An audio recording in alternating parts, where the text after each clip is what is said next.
In the earlier part of the chapter, we talked about the solution process. It's not enough from a chemist's point of view to just say that some solute dissolves in a solvent. The obvious question is, what does to dissolve actually mean at the particle level? When we talk about an ionic compound like potassium fluoride, when we say it's going to dissolve into a solvent and make a solution, assuming the solution is water, because water is polar, and potassium fluoride, being an ionic compound, we could say is very, very polar, we expect the potassium fluoride to dissolve in the water, because like dissolves like. Now, by the way, that might not be the case if I had a +2 ion and a -2 ion, or +3 and a -3 ion, because that extra strong attraction between oppositely charged particles might be more than the water molecule, which is polar, can pull apart. In any case, assuming the ionic compound can dissolve in water, what we mean by that is all of the negative oxygens in each water molecule are attracted to the positive potassium ion and surround it. And all of the positive hydrogen ions are attracted to the negative fluoride ion and surrounded in 3 dimensions. And as a result, a potassium fluoride solution technically contains no potassium fluoride connected to each other, but instead contains a solution of potassium ions that are surrounded by water, by that we mean are hydrated, and fluoride ions that are surrounded by water and are hydrated. So when we talk about how much heat is involved when we dissolve a solute, like an ionic substance, into a solvent like water, whether and how much it's going to dissolve and how much heat is going to be gained or lost in the process depends upon the intermolecular forces, as you might imagine. In this case, we're talking about ions from ionic compounds and salts, like potassium fluoride, and dipoles, like water. Now, so we have a 2-step process then in the formation of this solution. If we begin with potassium fluoride as a solid, the first thing that has to happen is the potassium ions must be separated from the fluoride ions, which gives us this up here. As ions now, technically they're no longer solids. And they're going to be surrounded by water molecules, and that's what happens in this step right here. This is the hydration step. So the first thing we have to do is break apart the ions and then surround them with water molecules in order to get a solution. Now, in this particular case, you'll notice that the amount released, this is the negative side, we're going downhill. This is heat added, we're going uphill. So this is positive energy in this direction, negative exothermic in this direction. You'll notice that the net change is negative, going downward. So this is going to be an exothermic reaction as indicated by the negative sign. Now, if the arrow had only gone down this far, assuming we had a different salt, for example, then the difference here is a net positive change, and this would have a positive enthalpy of solution and would be endothermic overall. So we're finding the sum of the energies of the 2 individual steps, which is what it says right here. 2 bullet points, if you will. The first one, energy must be supplied to separate the ions. That's why that's going uphill, because we're adding energy. That's positive, endothermic. The second step, you're going downhill, if you will. There is heat that's given off as you become more stable. Your 2 charges now are completely surrounded by water molecules and thus aren't technically being terribly attracted to each other anymore. and that is an exothermic process, so we have a negative sign. So sometimes your enthalpy of hydration is positive, sometimes it's negative. In most solutions, it is exothermic. This is what we mean by the enthalpy of solution. And we add those steps together like we did a long time ago when we were talking about Hess's law. Couple of additional points. As a general rule, and here I'm looking at this paragraph, to be soluble, an ionic compound will have an enthalpy of solution that is exothermic or only slightly endothermic. And that all has to do with those intermolecular forces. If it's very endothermic, it's very unlikely that this is going to form a solution. You'd have to have an overwhelming additional factor to compensate for this barrier of needing energy. And that might be, for example, if the resulting process was going to be extremely entropic, entropy, something we'll get to again in greater detail in chapter 19. Number 2, it is also important to recognize that the enthalpy of solution is the difference between two very large numbers. And you can see that we typically measure these values in kilojoules per mole. Number 3, notice that the two energy quantities are both affected by ion sizes and ion charges. The bigger the ions, the weaker that attraction is going to be between them. And if you go to from a +1 to a +2 and even to a +3, that's going to increase the strength of attraction between the two ions and make it harder to separate them. And it's all based upon Coulomb's law that says the energy that you have to supply, force times distance, is going to equal K times the two different charges multiplied together, divided by the distance between them squared. So the bigger the two ions, that means D is bigger, and that's going to make the work that has to be done, force times distance is work, the energy you have to supply is going to be smaller. It'll be easier when the nuclei are real far apart. But it also means that the greater the charges, like if you go from a +1 to a +2 or to a +3, the stronger the force of attraction between the ions, the more energy is going to be supplied, will need to be supplied. That's going to take a greater amount of work. Now, we can do experiments to actually calculate these energy values using a calorimeter. And we've talked about calorimeters before in an earlier chapter, and we have done some experiments where we use the calorimeter to capture or to measure the calories. And here the word calorie, of course, is the old-fashioned word for joules or kilojoules of heat. We also do these things for the sake of comparison among chemists around the world in standard conditions. That means our solutions are going to be 1 molal.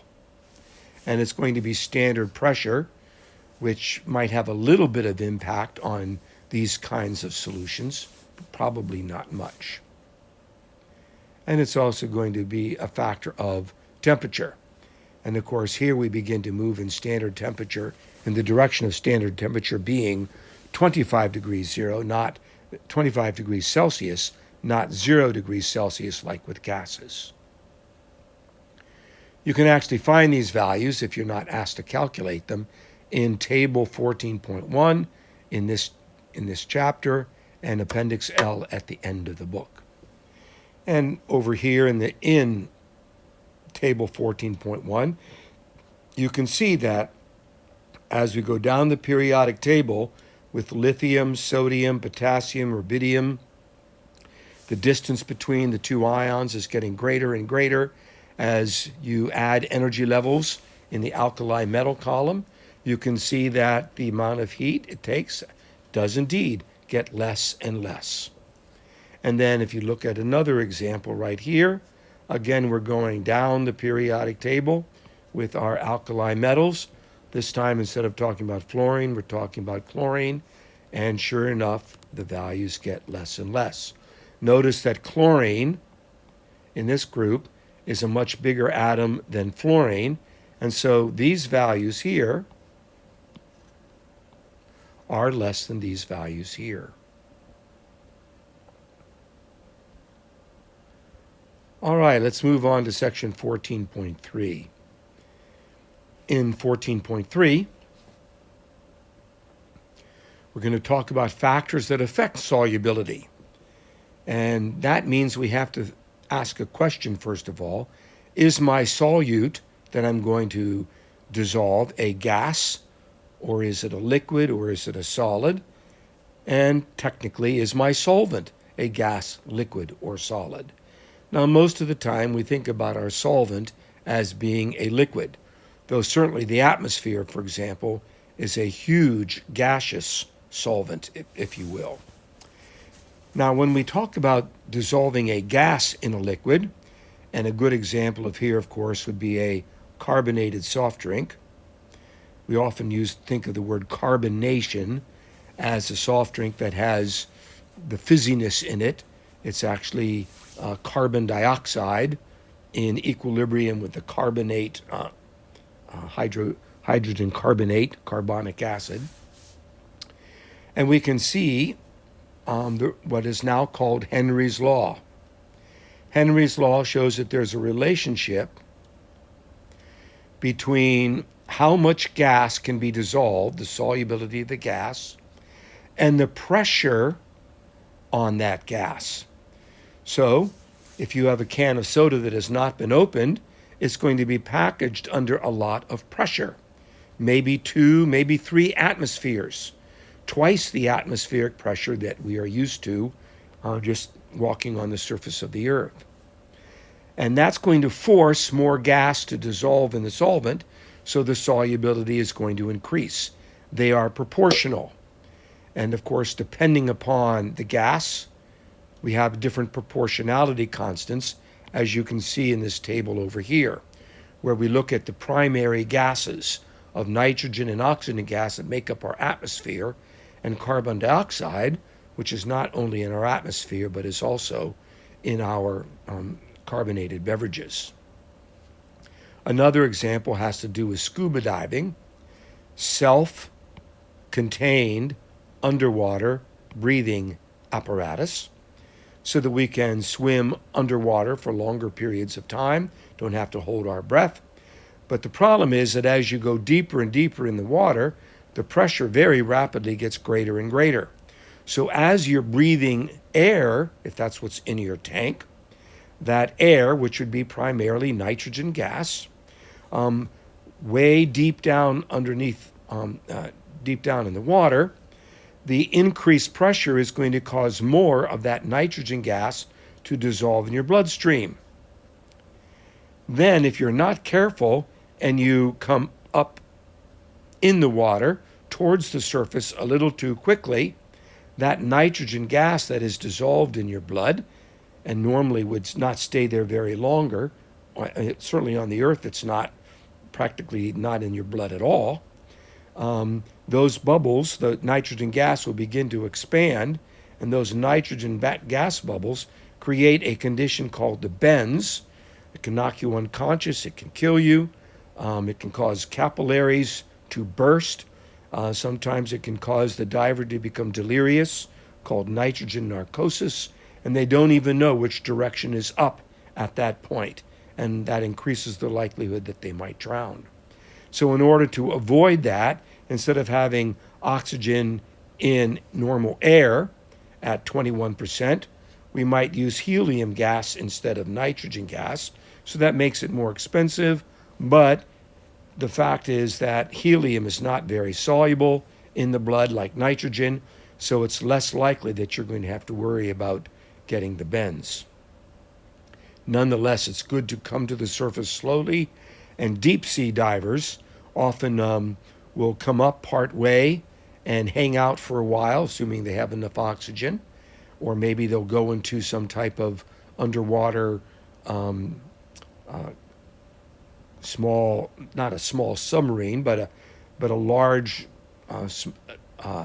confined space that they can get into, pump out the water, and adjust and reach equilibrium at that depth before they leave that and go on to the next higher station. All this is about the gases being in the liquid and being at equilibrium. And so this, of course, is a dynamic situation. This is not chemical equilibrium, but physical equilibrium, because we're talking about changes in state, and we're talking about the solution process. So, as the gases escape from being dissolved in the liquid to the space above it, some of the gases in the space above it will redissolve in the liquid. So if I make a container right here, and the little lips, of course, mean it's a beaker, and we'll put a cover over the top, and we'll say, let's say this is a liquid in here, and if I change my color momentarily, so that we have molecules of solvent, solute, my gas, it's dissolved in the liquid, and some of these particles of gas are escaping into the headspace above the liquid, and some of the particles or molecules or atoms that are above will go back down, and you reach an equilibrium. And if we measure the pressure of this vapor that is above the liquid, that would be called the vapor pressure at that particular temperature. We'll come back and talk about vapor pressure later in the chapter. Now, as an example of using Henry's law, it's a pretty straightforward problem. The problem reads, what is the concentration of oxygen in a freshwater stream when the temperature is 25 degrees and you have 1 bar? 1 bar is is close to, not exactly, 1 atmosphere of pressure. That would be close to, but not exactly, 760 millimeters of mercury. And please notice that the answer is expressed in grams of oxygen per kilograms of solvent. And therefore, the solution is going to look like this. We need to find the mole fraction. And of course, the mole fraction means we have to convert those grams into moles. And when we convert the grams into moles, we can find our mole fraction. And then we multiply that by the pressure right here in order to get the solubility, which is right there. So here's my moles per kilogram times pressure. That is the constant. Here's the pressure of the oxygen gas, which would be the pressure in the air that we're breathing right now, wherever you happen to be, would be about that much. The atmosphere is about 21% oxygen. And we can find the solubility of oxygen. And then the next thing we can do is we can go from grams per kilogram into moles per kilogram by multiplying by the molar mass, 32 grams per mole. The concentration of oxygen, if you were to convert that into ppm, is 8.7 parts per million. Just the right amount for life in water. And of course, there are no coincidences in creation. Temperature also affects solubility, and especially of gases. We're talking here primarily about gases. And so in the picture that I drew earlier that shows a gas that has escaped from the solvent, not entirely, but it's trapped because there's a cover over the container, you can see that as my gas escapes from the liquid solvent, some of the gases that are in the liquid solvent are going to escape and go back up into the headspace, the space above the liquid. And we're going to reach an equilibrium. Sometimes this process is exothermic, which is usually the case, and sometimes it's endothermic. I can't give an example that I know of off the top of my head. And this, because it's exothermic, we put energy on the right side, which means if you raise the temperature, it's like you're increasing a product, something on the right side of your equilibrium arrows. So if the temperature goes up, you're going to force the equilibrium to shift to the left, which just means more and more of the gases that were dissolved are now going to be escaped from your solvent. And that's going to increase the pressure of the gas that is above the solvent. By the same token, and we'll go to a different color here, if we lower the temperature, we cool it down, Le Chatelier's principle says the equilibrium is going to go to the right to replenish some of that heat, and that means that the gas is going to redissolve in the liquid and increase the concentration, but in the process reduce the pressure of the gas above the liquid. And as you can imagine, a can of soda with the lid still on is going to have a lot more pressure in it if you were to flip the lid, if it was really, really warm, than would a can of soda taken right out of the refrigerator and you pop the lid. There wouldn't be as much gas that had left the solution state into the headspace, and you wouldn't get quite the pop. And here's a good example of what happens when we talk about a solid being dissolved into a solvent. When your solute is a solid, you'll notice that most of the time, as your temperature goes up, you have positive slopes. All of these substances have positive slopes. Sodium chloride, you'll notice, barely increases as the temperature goes up. So that means that the sodium chloride concentration in ocean water around the planet doesn't vary that much. However, some substances like sodium nitrate, you can see that going from, let's say, 20 degrees up to, let's say, about 80 degrees, you are almost doubling the amount of sodium nitrate that you can dissolve in 100 grams of water. Interestingly enough, doesn't hold true for all solutes. Lithium sulfate actually becomes less soluble as the temperature goes down. And I've seen just a few more that are like that. Now, in Le Chatelier's principle, looking back at that again, I think this is what I discussed a little bit earlier, that increasing the temperature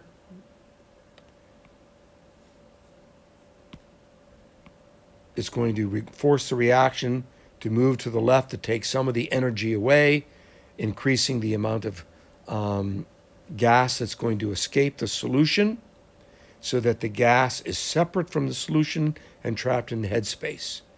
And as I said before, the reverse is also true. Now, the chart that we were just looking at refers to this paragraph down here. Most substances, when the temperature goes up, more of the particles can be dissolved. The particles are moving around faster and faster at a higher temperature, and in a sense, the solvent particles can sort of juggle those ions or molecules, like let's say it's a solid sugar, can keep them moving and separated from each other a little bit more readily. Now, sometimes if you take the temperature really, really high to almost boiling and then cool it down very, very slowly, in this case, they did it over 50 days So imagine doing an experiment for almost 2 months, and you're going to begin to grow a crystal. And look at that giant crystal that they were able to create. And if you think of a good size junior or senior being maybe 75 kilograms or so, this is one gigantic crystal.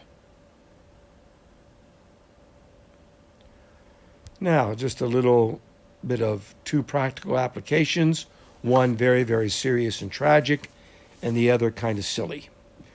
The first one is an actual occurrence that took place in 1986 in Cameroon at Lake Nyos. It was a tragedy that killed 1,700 people and hundreds of animals overnight. Even when there was no fire, no earthquake, no storm, nobody knew what had happened when people first arrived at this village in the morning, probably to visit or maybe to trade or whatever. What had happened, tragically, is turned out Lake Nyos is sitting on top of a volcanic crater, so it's a crater lake, and there is still a lot of heat and lesser volcanic kind of activity deep underground, and as a result, it gets a huge amount of dissolved carbon dioxide in that water. Now, when I say a huge amount of carbon dioxide, why doesn't it escape?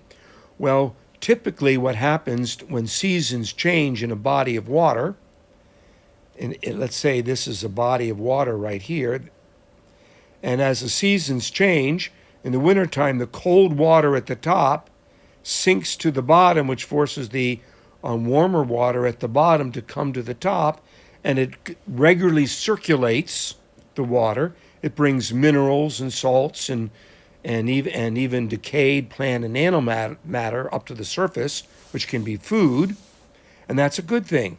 And this is regularly happening, so you never get much of a buildup of carbon dioxide in that water. Unfortunately, in Cameroon, in this particular lake, that did not happen.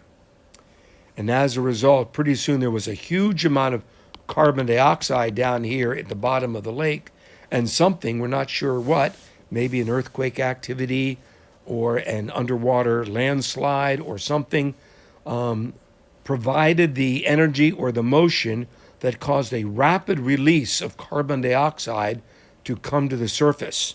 Now, carbon dioxide is denser than air, and so it flowed off to the side. It didn't go up, but it went sideways over the beaches and onto the land,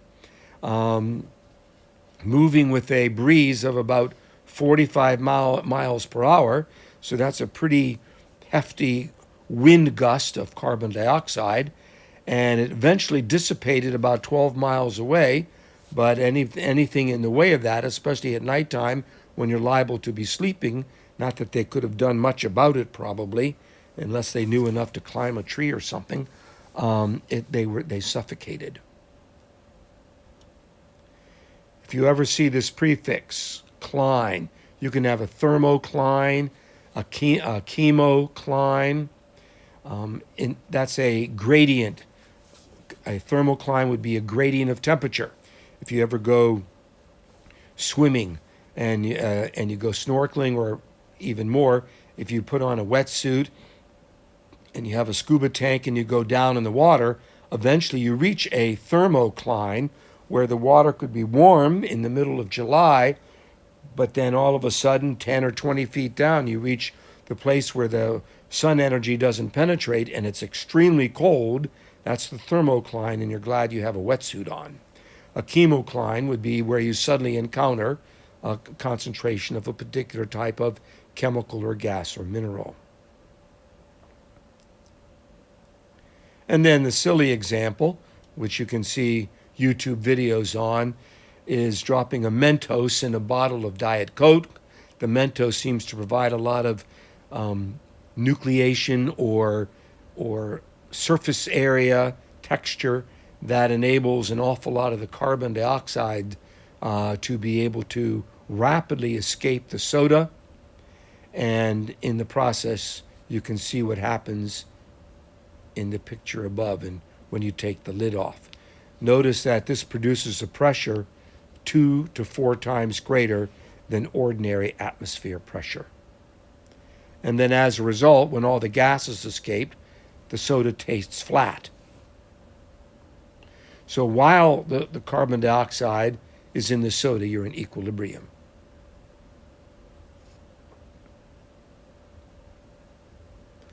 I'm going to stop there, and our next screencast will begin to talk about colligative properties.